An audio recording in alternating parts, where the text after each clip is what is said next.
تین چیزیں پاک رکھو، جسم، لباس اور خیالات۔ تین چیزیں قابو میں رکھو، زبان، نفس اور غصہ۔ تین چیزیں ہمیشہ یاد رکھو، موت، احسان اور نصیحت۔ تین چیزیں جھوٹی نہ سمجھو، فرض، قرض اور مرض۔ تین چیزیں ذلیل کرتی ہے، چوری، چغلی اور جھوٹ۔ تین چیزیں دھیان سے اٹھاؤ، قلم، قدم اور قسم۔ تین چیزیں باقاعدگی سے پڑھو، نماز، قرآن اور درود۔ جب کبھی تمہارا دل بند کسی وجہ سے بے سکون ہو جائے تو سمجھ لینا کہ تمہاری روح کو اللہ کے ذکر کی ضرورت ہے۔ اپنی اصلیت اور حقیقت کی یاد آوری عموماً انسان کو بھٹکنے نہیں دیتی۔ غور اور فکر ایک ایسا آئینہ ہے جو ہمیں ہماری اچھائیاں اور برائیاں دکھاتا ہے۔ اللہ کی عطاؤں پر الحمدللہ اور اپنی خطاؤں پر استغفر اللہ کہنا اللہ کو بہت پسند ہے۔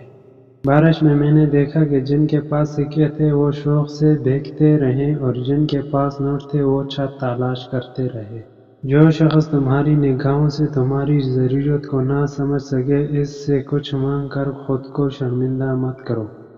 انسان دکھ نہیں دیتے، انسانوں سے وابستہ امیدیں دکھ دیتی ہیں۔ مٹی کی پکڑ بہت مضبوط ہوا کرتی ہے، سنگ مرمر پہ تو پاؤں ہی پھسلا کرتے ہیں۔ پیٹھ پیچھے آپ کی بات چلے تو گھبرانا مت، کیونکہ بات انہی کی ہوتی ہے جن میں کوئی بات ہوتی ہے۔ معافیاں غلطیوں کی ہوتی ہے، اذیتوں کی، زیادتیوں کی نہیں۔ احترام کے ساتھ اس بات سے اختلاف کروں گا، نبی اکرم صلی اللہ علیہ وسلم کا عمل تو کچھ اور سکھاتا ہے، ان کا عمل تو طائف کی وادی میں بھی دعا دینا سکھاتا ہے۔ کسی کے ساتھ پیار سے مذاق ضرور کرنا، مگر یاد رکھو کبھی کسی کے ساتھ مذاق سے پیار مت کرنا۔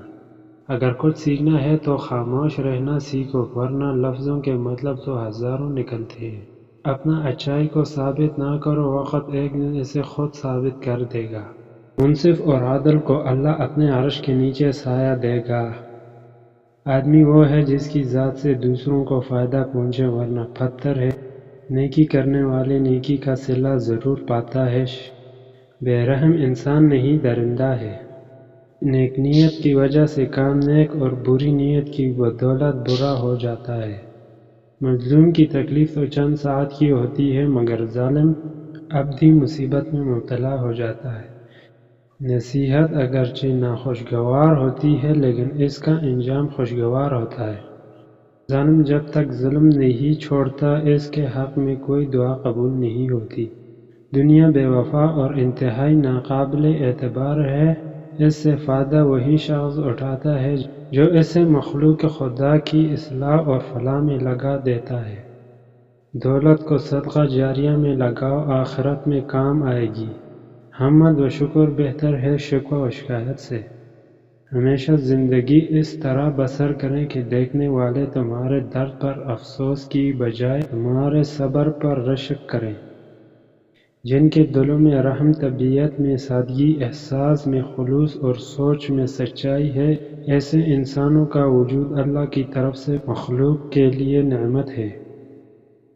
مشکل وقت دنیا کا سب سے بڑا جادوگر ہے جو ایک لمحے میں آپ کے چاہنے والوں کے چہروں سے نقاب اٹھا دیتا ہے۔ سچائی انسان کی رہائی کا وسیلہ ہے۔